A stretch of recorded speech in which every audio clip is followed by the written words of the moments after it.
जय हिंद मित्रों। मैं डॉक्टर सुशील पटेल, जेएन कॉलेज मधुबनी में गेस्ट असिस्टेंट प्रोफेसर हूँ तो ज्योग्राफी विभाग में। आज आप लोगों को कुछ ऑब्जेक्टिव टाइप क्वेश्चन बताने जा रहे हैं जो आपको बोर्ड पे लिखा हुआ है। इसको आप लोग ध्यान से सुनिएगा। अलग अलग एग्जाम में जो है कि इससे बहुत सारे क्वेश्चन पूछे जाते हैं सभी एग्जामों में। देखिए कि यहाँ पे क्या है कि प्रथम क्वेश्चन यह लिखा हुआ है कि खनन क्रिया है, यानी खनन क्रिया जो है, जब हम कोई चीज खन के मिट्टी के अंदर से जब निकालते हैं तो वह खनन क्रिया जो होती है वह कौन सी क्रियाकलाप में आती है। तो इसमें दिया गया है प्राथमिक है, द्वितीयक है, तृतीयक है, चतुर्थ है।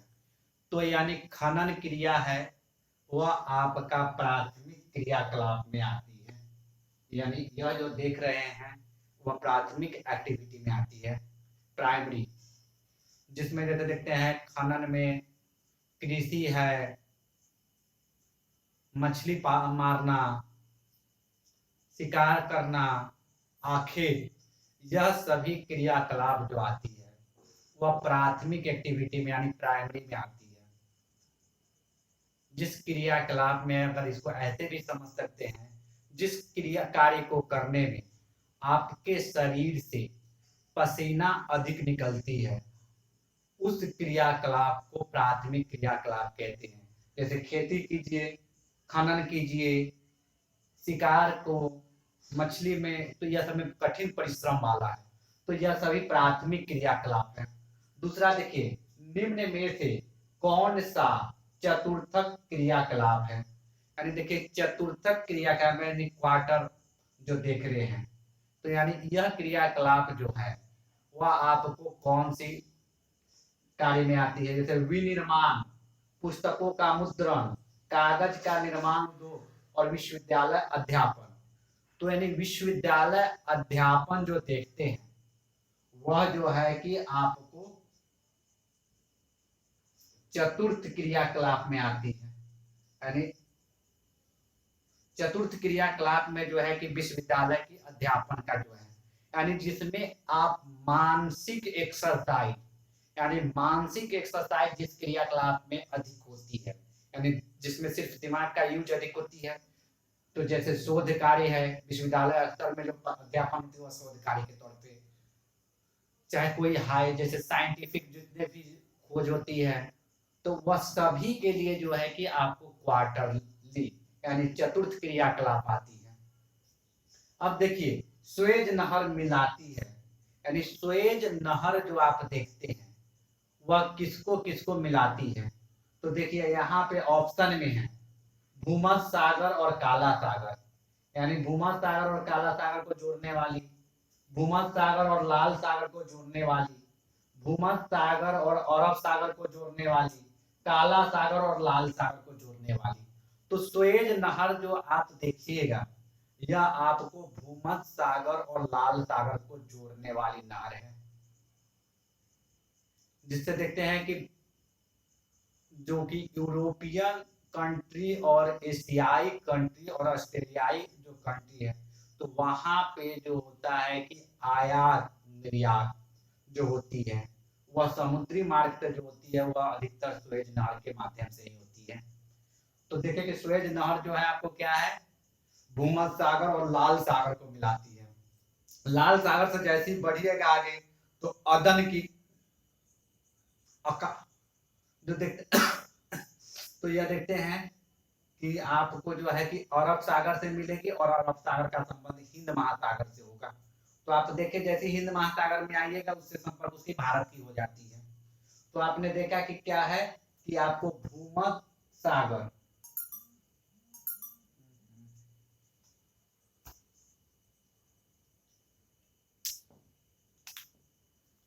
यानी कि भूमध्य सागर और लाल सागर जो देख रहे हैं, तो इसको मिलाने वाली जो है कि वह आपको स्वेज नहर को मिलाती है, यानी जोड़ने का काम करती है। अब देखिए भारत के 4 महानगर को जोड़ने वाली मार्ग, यानी भारत के जो 4 महानगर दिखते हैं उसको जोड़ने वाली, तो 4 महानगर दिखते हैं कि चारों छोर पे, जैसे दिल्ली, मुंबई, चेन्नई और कोलकाता, जो भारत का महानगर है जो चारों 4 छोर पे स्थित है। तो उसको जोड़ने वाली जो सड़क मार्ग है उसके बारे में पूछा जा रहा है कि कौन सी है।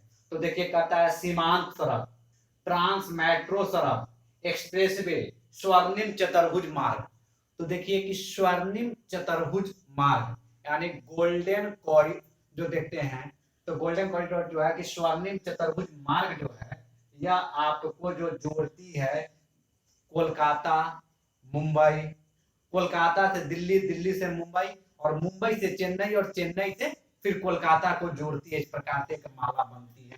तो यह स्वर्णिम चतुर्भुज मार्ग के माध्यम से। अब देखिए ओपेक का संस्थापक सदस्य नहीं है, यानी ओपेक जो है कि तेल उत्पादन, पेट्रोलियम उत्पादन करने वाली एक देश का संस्थान है, जिससे पेट्रोलियम उत्पादन करने वाली जो देश है कि जुड़ी हुई है। तो कहता है ओपेक का संस्थापक सदस्य नहीं है। तो ऑस्ट्रिया, ईरान, इराक, सऊदी अरब। तो आप जानते हैं कि ईरान, इराक, सऊदी अरब यह सभी जो है पेट्रोलियम के दृष्टिकोण से बहुत रिच है। तो यह सभी जो है कि तीनों ओपेक का सदस्य है। ऑस्ट्रिया जो देखते हैं कि ऑस्ट्रिया जो है कि ओपेक का सदस्य नहीं है, यानी यानी संस्थापक सदस्य नहीं है। अब देखिए कि छठा क्वेश्चन कहता है विश्व व्यापार संगठन का मुख्यालय यानी वर्ल्ड ट्रेड ऑर्गेनाइजेशन का जो मुख्यालय है वह कहाँ पे है। यानी विश्व व्यापार संगठन का जो मुख्यालय है तो इसमें क्या कहता है जेनेवा, मोन्टेविडियो, ब्रुसेल्स, जकार्ता। तो देखिए विश्व व्यापार संगठन जो है उसकी मुख्यालय जेनेवा में है। यानी कि आप देख रहे हैं कि विश्व व्यापार संगठन यानी वर्ल्ड ट्रेड ऑर्गेनाइजेशन जो है उसका मुख्यालय जो है जिनेवा में है। अब देखिए टुंड्रा क्षेत्र में एस्किमो द्वारा बर्फ के टुकड़े से बनाए गए अधिवास, यानी टुंड्रा क्षेत्र में जो है बर्फ के टुकड़े से जो घर बनाई जाती है उसको किस नाम से जानते हैं। यानी टुंड्रा क्षेत्र में रहने वाले जो प्रजाति होते हैं कौन, तो एस्किमो है। देखिए एक क्वेश्चन तो आपको यहाँ बनी टुंड्रा क्षेत्र में है, और टुंड्रा क्षेत्र में जो बिल्डिंग मटेरियल मिलती है वह बर्फ में ही मिलता है। तो वहां क्या है कि बिल्डिंग निर्माण के लिए बर्फ का ही प्रयोग की जाती है। तो बर्फ की घर बनती है, उस बर्फ के घर को किस नाम से जानते हैं। तो यहाँ पे क्या कहा जाता है कि युर्ती, युर्त, क्राल, इग्लू सभी। यानी कि टुंड्रा क्षेत्र में जो एस्किमो द्वारा बर्फ का घर बनाया जाता है उसको इग्लू कहते हैं। यानी उसको क्या है, इग्लू कहते हैं। अब देखिए वर्ष 2011 के प्रारंभ में भारत में कितने मिलियन सिटी थी। यानी मिलियन सिटी आप जानते हैं कि जिस शहर की जनसंख्या 10 लाख से अधिक हो जाती है उसको मिलियन सिटी कहा जाता है। तो 2011 की जनगणना के समय भारत में जो है कि 10 लाख जनसंख्या वाला सिटी की संख्या कितनी थी। तो इसमें ऑप्शन जो देख रहे हैं कि 42 है, 37 है, 21 है, 53 है। तो 2011 के तहत जो देखते हैं कि मिलियन सिटी जो है कि आपको 53 है। यानी 53 जो है कि आपको 10 लाख से अधिक जनसंख्या, 10 लाख या 10 लाख से अधिक जनसंख्या वाला शहर 2011 के तहत, क्योंकि आपका प्रत्येक 10 ईयर पे सेंसस होती थी। इस बार जो है कोरोना का हवाला देते हुए वर्तमान सरकार जो है जनगणना को बाधित कर दी है, जिसके कारण 2021 की जनगणना नहीं आ पाई है। तो जनगणना से जुड़ा हुआ जो क्वेश्चन होगा वह आपको 2011 के सेंसस से ही होगी। तो 2011 के तहत जो है कि 10 यानी कि लाख वाले जो सिटी की जो संख्या है वह आपको 53 है। अब देखिए कि मेगा नगर की जनसंख्या कितनी होती है। यानी मेगा सिटी उसको कहते हैं, जैसे देखिए कि कहता है कि मेगा नगर सिटी जो जो कहा जा रहा है कि किसको, तो कह रहा है कि 10 लाख वाला। तो 10 लाख वाला तो आपने देखा कि मिलियन सिटी है, तो ये तो ऐसी कट गई। 50 लाख से अधिक, 50 लाख से कम और 1 लाख वाला। तो देखिए कि आपका 50 लाख से अधिक जनसंख्या वाला जो शहर होता है उसको मेगा सिटी कहा जाता है। यानी 50 लाख से अधिक जनसंख्या वाले सिटी को क्या कहा जाता है, मेगा सिटी। तो इसका आंसर बी होगा। तो क्या है मेगा सिटी वाले जो देखे कि क्या है बी आंसर है। अब देखिए 10 नंबर क्वेश्चन में यानी 10 लाख वाले जो मिलियन सिटी हुआ 50 लाख से अधिक जनसंख्या वाले जो है मेगा सिटी होगा। अब अगला जो है 10 क्वेश्चन जो ग्रिफिथ टेलर के अनुसार नगरों के विकास की अवस्थाएं हैं, यानी नगर की जो विकास होती है किस किस कितने अवस्था से गुजर के होती है। तो नगर जो अपनी चरम स्थिति में होती है उसके बाद नगर का क्षय होने लगता है, जैसे वृद्धा अवस्था के बाद जो लोगों के युवा अवस्था प्रौढ़ावस्था जीर्णावस्था में जो होता है बॉडी का अंत होने लगता है, उसी प्रकार नगर का भी एक समय आता है जो अंत होने लगती है। तो नगर को अंत होने में जो 6 स्टेज यानी नगर की विकास जो होती है, तो यहाँ पे देखिए कि क्या कहा गया है कि आपको ग्रिफिथ टेलर के अनुसार जो है कि नगर के विकास के लिए कितनी अवस्था होती है 5, 6, 7 और 8। तो नगर के विकास के लिए 7 अवस्था ग्रिफिथ टेलर के अनुसार है। देखिए 2011 के तहत भारत के प्रति वर्ग किलोमीटर जनसंख्या घनत्व थी, यानी 2011 के तहत जो देख रहे हैं भारत में प्रति वर्ग किलोमीटर जन घनत्व जो है कितना था।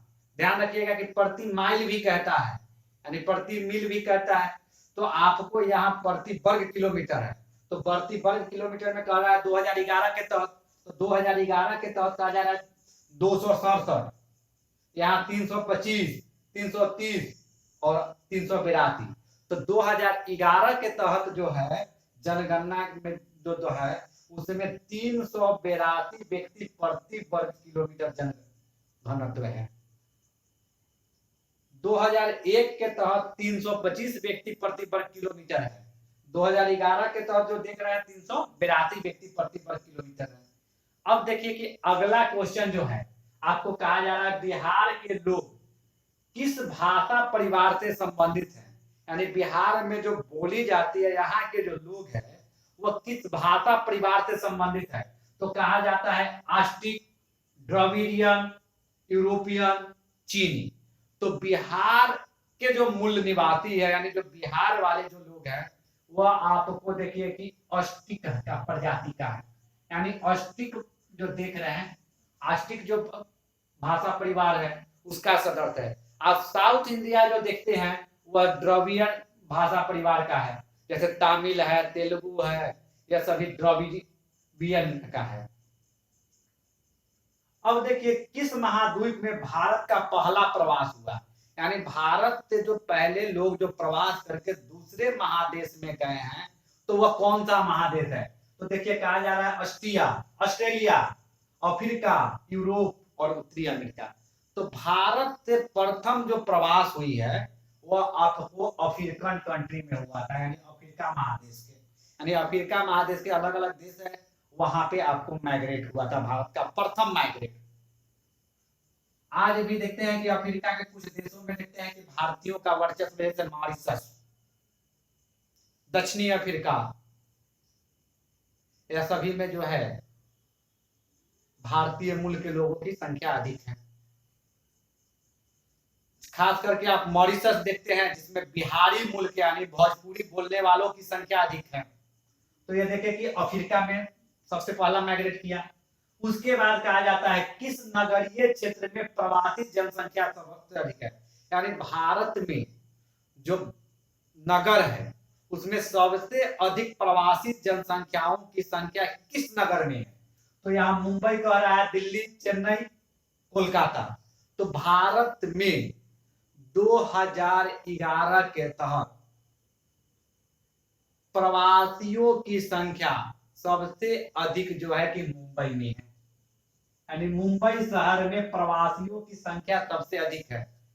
1991 की जनगणना को अगर लेते हैं तो उसके तहत प्रवासियों की संख्या जो है कोलकाता में अधिक थी, लेकिन 2011 की जनगणना के तहत जो देख रहे हैं तो मुंबई में प्रवासियों की संख्या अधिक है।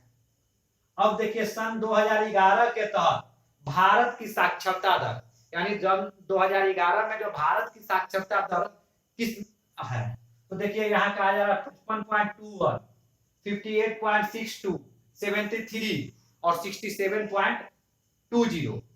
तो तो 2011 के तहत भारत की जो साक्षरता दर है वह आपको टोटल लिटरेसी रेट जो है कि 73% है, यानी 73% है। निम्न में से कौन सा सागर तट पर अवस्थित है?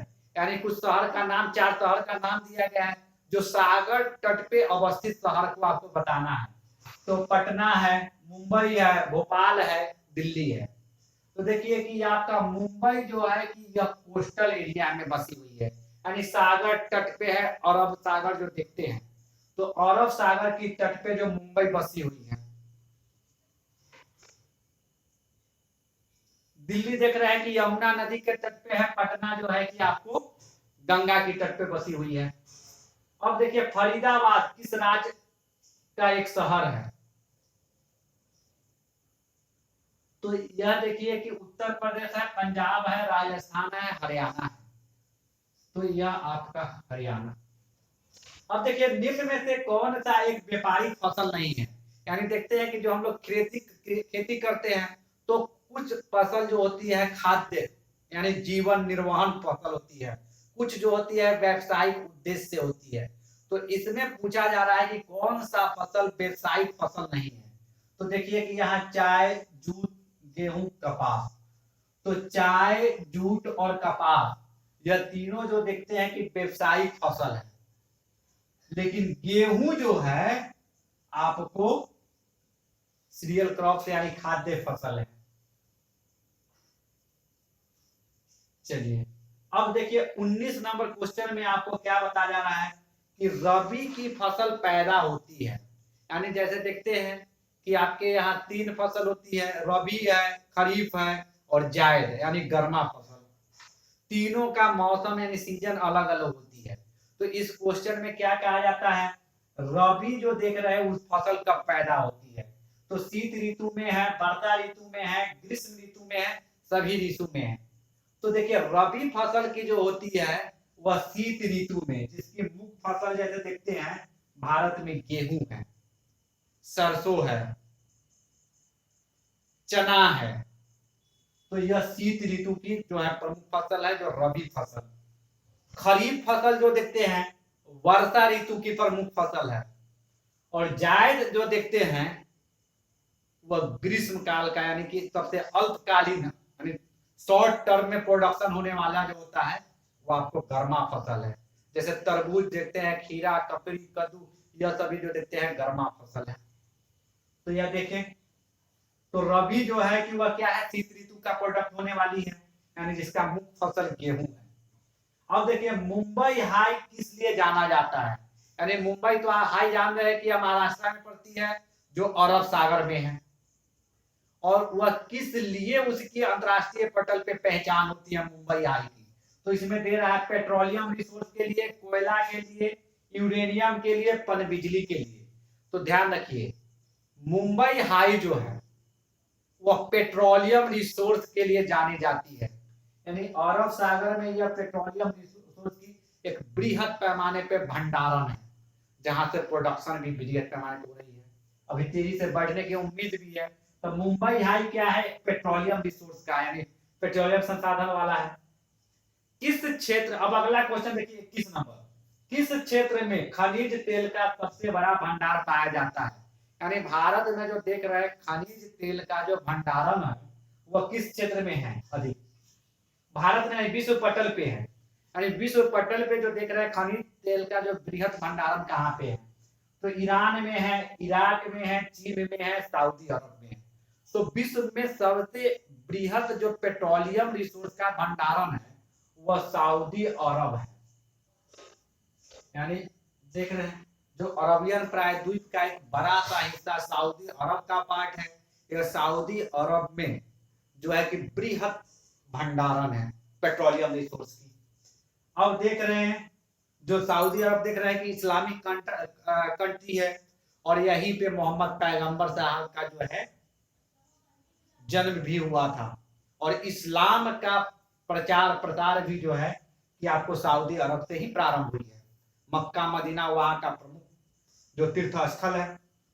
अब देखिए क्या कहता है मैग्नीज, मैग्नीज का सबसे बड़ा भंडारण किस राज्य में स्थित है? यानी भारत के किस राज्य में मैंगनीज का सबसे बड़ा भंडारण है? तो कहा जा रहा है झारखंड में, उड़ीसा में, मध्य प्रदेश में, आंध्र प्रदेश में।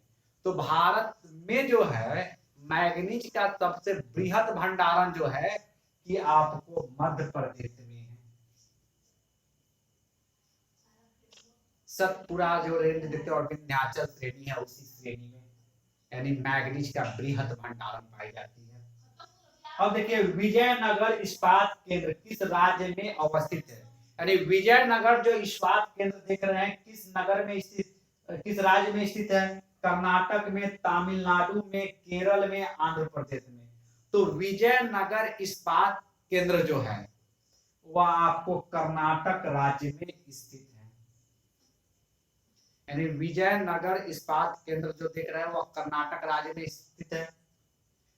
उत्तर में स्थित भारत का अंतरराष्ट्रीय हवाई अड्डा, यानी भारत का जो देखते हैं कि सबसे उत्तरी छोर पे स्थित अंतरराष्ट्रीय हवाई अड्डा कौन सा है? एक देखिए हवाई अड्डा कहता है घरेलू तो वो अलग है, अंतरराष्ट्रीय हवाई अड्डा पूछी जा रही है उत्तरी छोर पे स्थित। तो लेह है, श्रीनगर है, अमृतसर है, चंडीगढ़ है। तो देखिए श्रीनगर में जो अंतरराष्ट्रीय हवाई अड्डा जो है सबसे उत्तरी छोर पे भारत में स्थित है, जबकि लेह जो देखते हैं कि वह सेना के लिए यूज करने वाली जो अपनी हवाई अड्डा भी है, लेकिन अंतरराष्ट्रीय हवाई अड्डा जो है आपको श्रीनगर में है। अब देखिए कोंकण रेल तट, यानी कोंकण रेल तट किन किन राज्यों से गुजरती है? यानी कोंकण रेलवे तट जो है जो देखते हैं कि आपको अरब सागर के जो कोस्ट पे देखते हैं कोंकण रेलवे तट है, वह किस किस राज्य से है गुजरती है? तो इसमें कहा जा रहा है क्या कोंकण रेलवे, तो महाराष्ट्र में है, महाराष्ट्र, कर्नाटक, केरल, महाराष्ट्र, गोवा, केरल, महाराष्ट्र, गोवा, कर्नाटक, महाराष्ट्र, गोवा, कर्नाटक, केरल।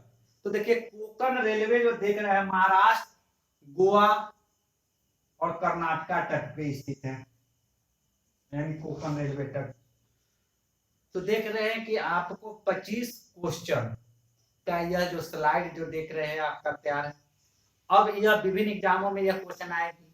आपको मेरा यह जो वीडियो अच्छा लगे तो आप इसको सब्सक्राइब कीजिए, लाइक कीजिए, कमेंट कीजिए और अपने मित्रों में जो है अलग अलग ग्रुप में इसको शेयर कीजिए, जिससे हमारा जो हौसला बढ़ेगी और आपको अच्छे अच्छे वीडियो हम लेके आते रहेंगे। थैंक यू मित्रों।